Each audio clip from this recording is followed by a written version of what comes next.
Hello, everyone. My name is Aidan Springer. I'm one of the members of the Student Success Committee, and my role is to help you understand how to use Anki or how to study for med school in this particular way. So what we have here is a couple websites that you should be familiar with. Anki is an application that you can download on your computer, iPad, iPhone, or Android device. I think it's about $25 for Android, or I'm sorry, it's free for Android, but it's $25 for iOS. I highly recommend buying it. It's totally worth it. So what you want to do is go to download and download it for your operating system. And then also once you download it, you want to go ahead and download the pre-made deck, which you can find through this link. And I will link everything to you guys so you can find it easily. So you scroll down here, and the one you guys will be starting off on would be this one, Anki Step 1, V9, and Step 2, V4, decks with media. And these are the links for it. You just click it and you'll download it. You won't really need the Step 2 deck now, but it's just nice to have, and that way, like in the future, it's easy to update these decks whenever they do update them. After that, you should also make a Reddit account and subscribe to this subreddit, Medical School Anki. Lots of information here, lots of tips and tricks, stuff like that. And also they have their own website for the Anki. So this is a group of guys who basically took all the pre-made decks, combined them, and put them in one nice like little package. And they're updating it every day. And they have an entire team. There's a guy who actually makes all their add-ons too. They also have videos that they produce and make where you can learn how to use Anki more thoroughly and how to actually proceed and like what to do and how to get through med school. He's doing his rotations and took Step 2. Another resource that you should probably get is the Amboss one. Amboss is great. It has apps as well, but I use it for the QBanks mostly. There's also an Anki add-on that is very handy if you have Amboss. I also use Kaplan for the QBank, just for extra practice questions. So this is just how to get set up initially. Oh, and also download this program if you're on Windows. And I think there's another program that you can use for Apple. I don't know what it is, but this makes it so that you can use a controller instead of using your keyboard. It's kind of handy. So here's the actual program itself. Yours is going to look very different than mine because I have a background add-on. But when you open it and you open the deck, this is how it's going to look. But what we can do is close this down so you can see the individual subdecks. And I believe it's about 30,000 flashcards, maybe 40,000, 43,000 total. But for Step 1, I think it's like 30, and then Step 2 is like 10 or 13. But so this is how you can get set up. This is your like how many cards you studied and how many seconds. And here's an add-on called Events add-on. It's kind of nice. So I have it set to when we start back up and when the tests are. So I know how many cards I need to do per day. So to start, what I would do is go to Browse. Well, actually, before that, what you need are a couple add-ons.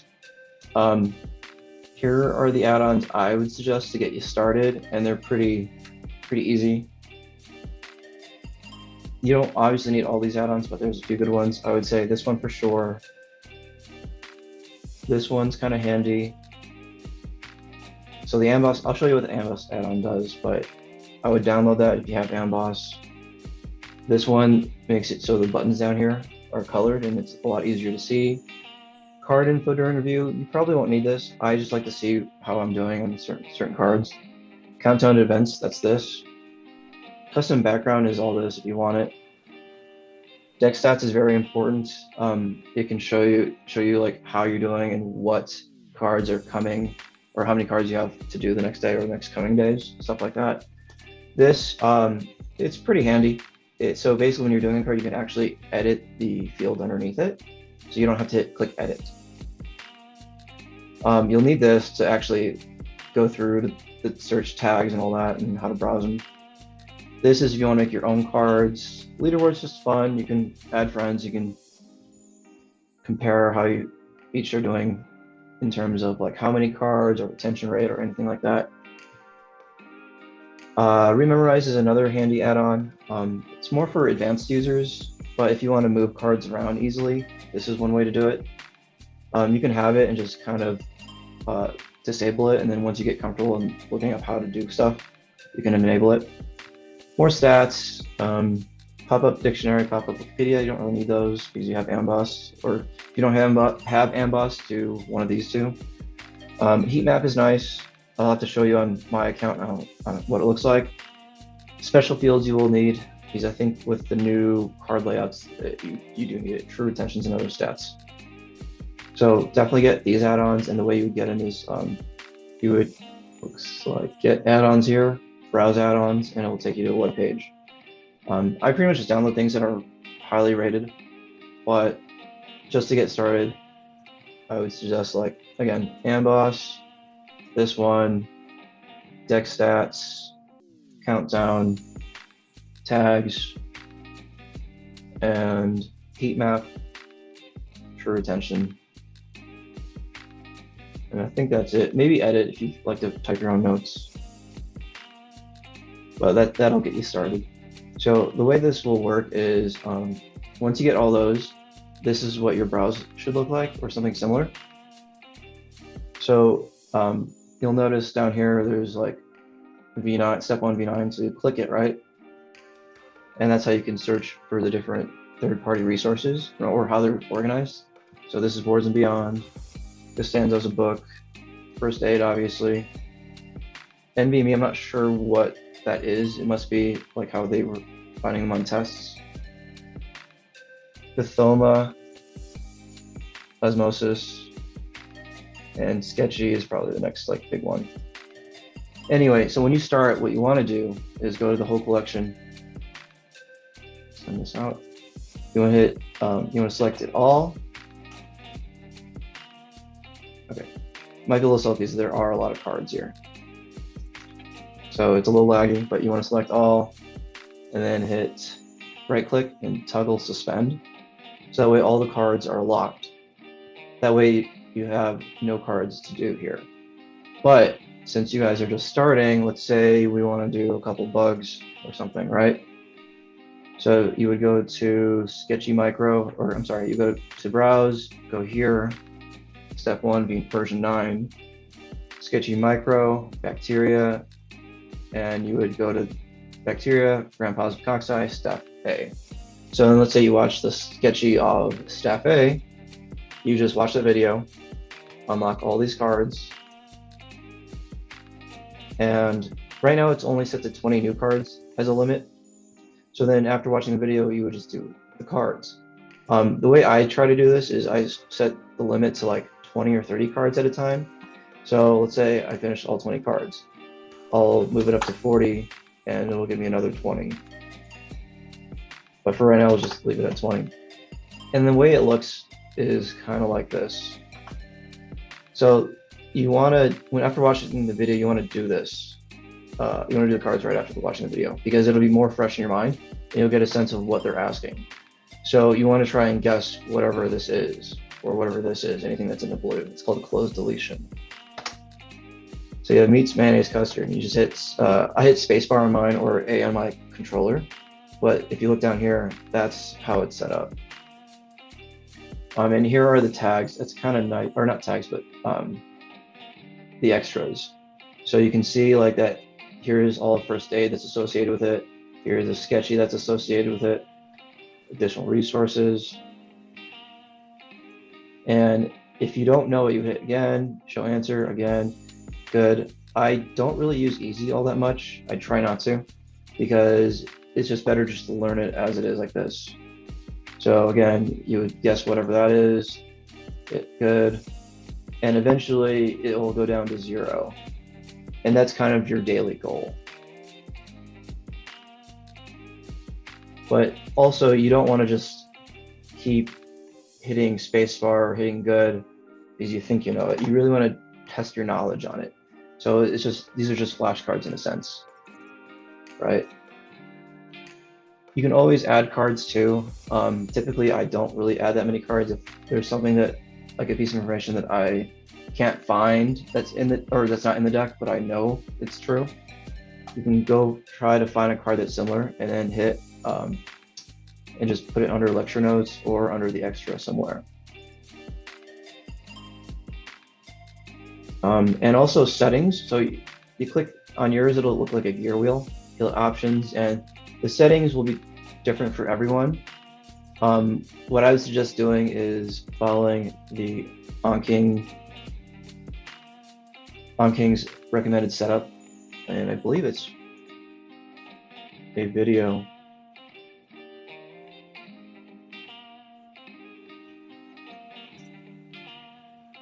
Recommended settings. So if you go to the YouTube page, you can find it. And you can set that up as you deem fit for yourself. Mine's just a little bit different. And this is what heat map looks like. So it says I've done 45 cards today, but also as you keep adding more cards, you'll want to do them. You want to try to do them all each day. And this is kind of nice to look at your streak. But I'll load my profile so you guys can see it.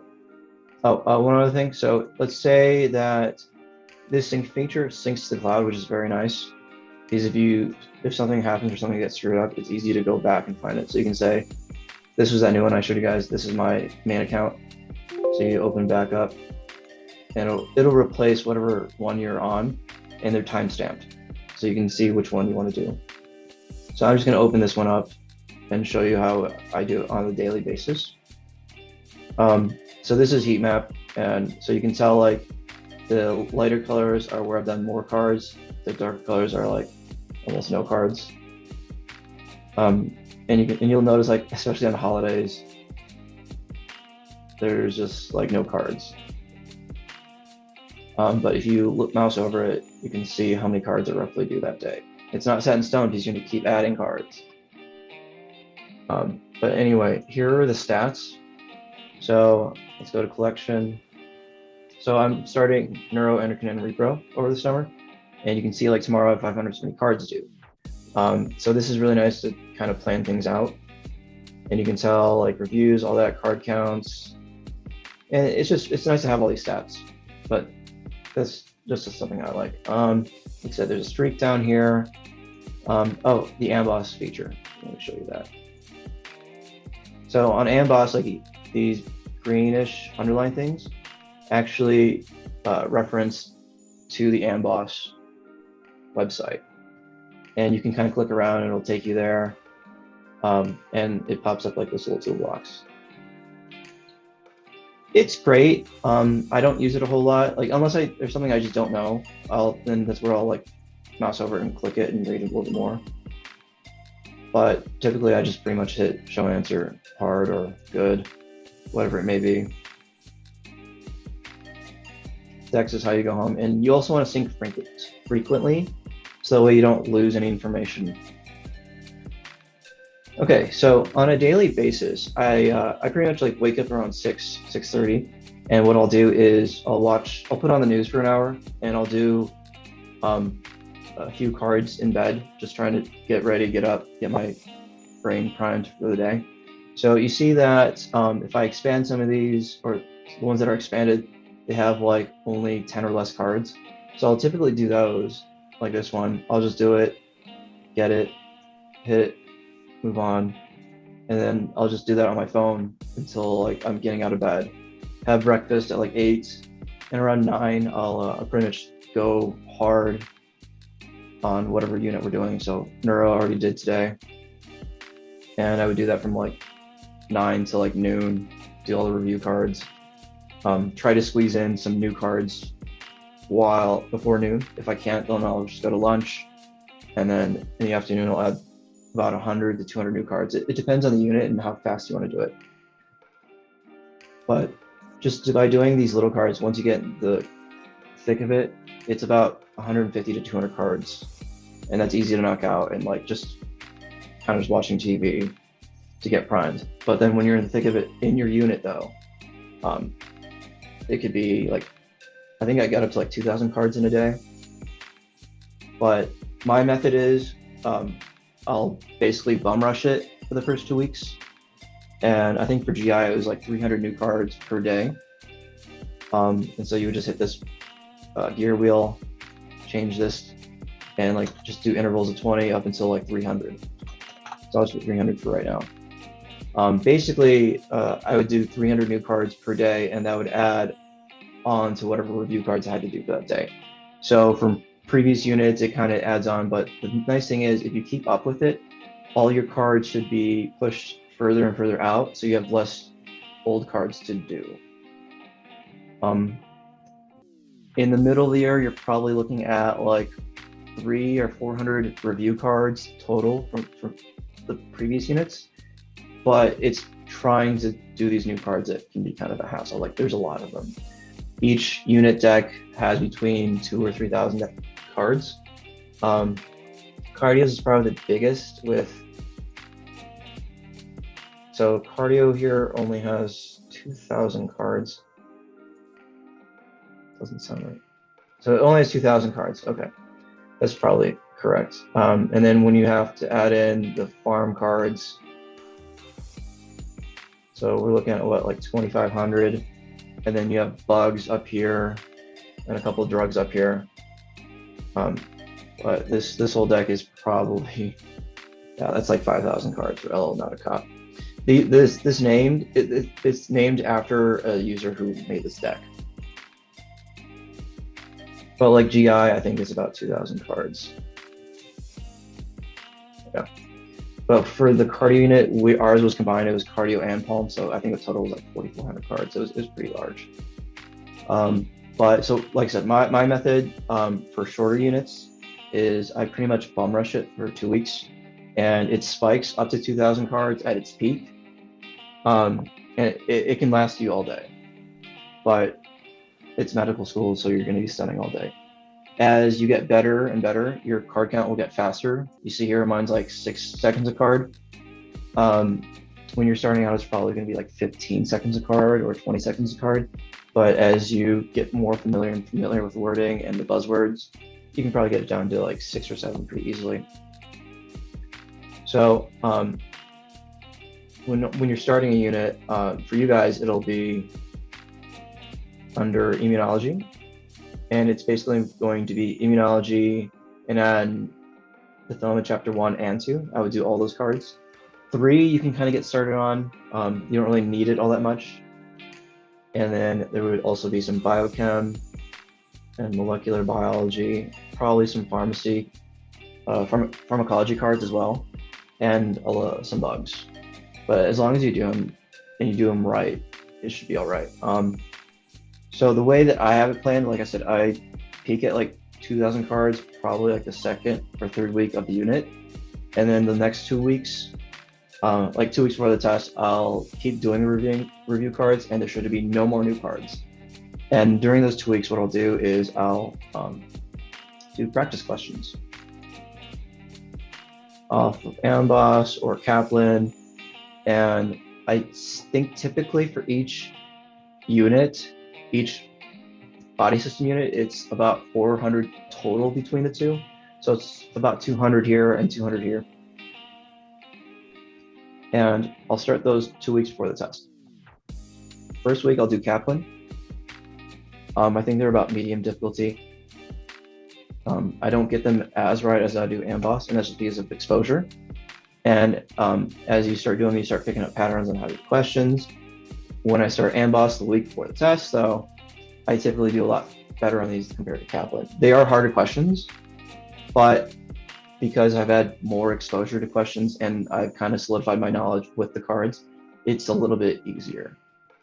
Also, there are cards that have sound, so that's mostly just the cardio ones. you actually probably won't need them for the cardio unit. I don't think they give us sounds on it. To go back, hit Control Z. So I can just play it. Might be kind of hard here, but there is a heartbeat there.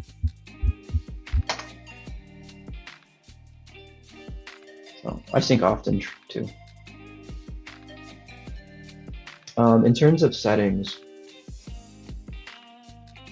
I have mine set to 1 minute for new cards, 1 minute, 10 minutes, 1 day, and then I think this is 5 days. And that's just how I have it. Graduating intervals, 5 days. So after it's through the learning phase, it goes on a different schedule. That way I can kind of push it out further. Easy interval, it's once, like if I really know the card, something super easy, it'll be in the graduated interval. And then the mature interval is when it reaches about 21 days. To reach that level, I think it takes like almost a month. So then here are the reviews. I don't cap my reviews. I leave it unlimited so I can do all my reviews every day. These settings, I think I got them from the Anki. This is probably the only one I might deviate from. I have it set for 6 months. So the longest I can send a card is 6 months. And once I get within 6 months of step 1, I'll probably put this back to like 10 years, just so that I can push cards that I know further back and there's less cards to do per day. For lapses, so cards that you've learned and graduated that you miss, this is my interval. I keep it at like, you should keep it about 20 to 30%. And I do like 1 and leech. It doesn't really matter. Just make sure you put it on tag only. But my steps are about 15 minutes in 1 day. And then it goes back to its regular schedule. So in terms of browsing, I should probably go back to this. In terms of browsing, like you want to find the video that you're looking for. So I have a couple of videos pulled up. So this is one video that I'm going to be watching today to go over and learn. So I need to go find it. So mine looks different because I have an older version. So I'll go to step 1, V8. You guys are going to go to V9, boards and beyond. And I think that was endocrine, adrenals, and here it is. So here I would unlock all these cards and just do them as necessary. Oh, and there are preferences. This is how mine is set up. But it might differ for everyone else for different computers. I don't really mess with it. Next day starts at, I don't know, for me I put 4 a.m. Because I'm not usually doing cards past that, around that time. Learn ahead limit, I set to 20 minutes. So that way there's not a card that you have to wait for to appear because you missed it and it's under your learning interval. Backups, like just leave it at 50. This add-on I think is kind of weird to install. I don't think it uses a number. I think you have to download it and like put it in a folder. But to do these cards, you really need to find those videos. I'm sure you can ask a classmate, maybe they may or may not have them. Or you can purchase a subscription through Boards and Beyond. So I think my subscription ended. I think you get a free one if you sign up with AMA. Yeah, so mine ended. Boards and Beyond is okay. I like it and I use it first. Some people prefer PLFSOM, some people prefer Sketchy. Oh, and that's how I do things. So for a unit, like what I'll do is I'll do each of these videos first through Boards and Beyond, and then I'll go back and do Sketchy. So Sketchy Path, GI, and I'll just do them. Just because some of the cards are not in the same tag, or not in both tags, and you'll see them unlocked or locked here. And it also gives you another perspective on how things fit together. Some people use PLFSOM. First, I don't personally like it all that much. I'll still watch it and find more cards to do, like here. And there's also a Netters deck. Basically, someone took all the pictures from Netters and put it into a deck. It's helpful if you don't know anatomy that well, but I wouldn't say it's the end-all be-all. I think the deck does a pretty good job of covering the anatomy for step 1. and also for our summative exams. All right, that's all I have for today. If you have any questions, feel free to ask. Just hit me up.